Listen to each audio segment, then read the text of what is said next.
Welcome to Movement Project.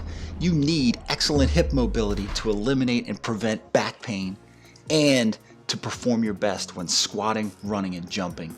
In this video, I'm going to show you how to improve hip flexion range of motion and mobility using the single knee to chest exercise in standing.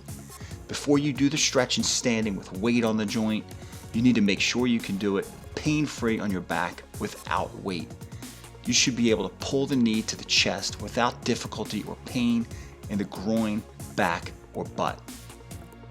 Once you pass the test, you can move to the first level of standing knee to chest stretching exercise using a chair.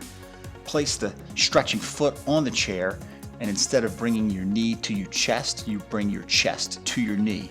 You can start off by bringing the same chest straight to the knee and then move inward, grabbing both sides of the inner part of the chair.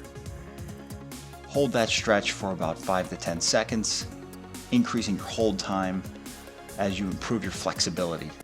Switch legs and go through the same motion, sets, and repetitions. If you're looking for more of a challenge, you'll want to move to the next level of knee to chest stretch and standing. Find a higher surface. Here I'm using a treatment table. At home you can use a bed, or at a gym you can use a jumping box.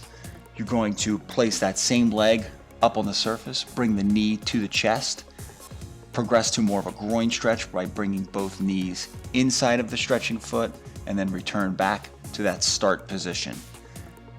Switch legs, bring that same knee to the chest, hold that 5 to 10 seconds.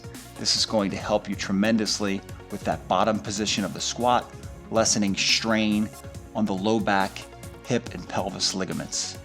Please consider subscribing to help me on my mission of cutting out unnecessary surgery. Remember, if you want to feel, perform, and live your best, you've got to move your best. Keep moving.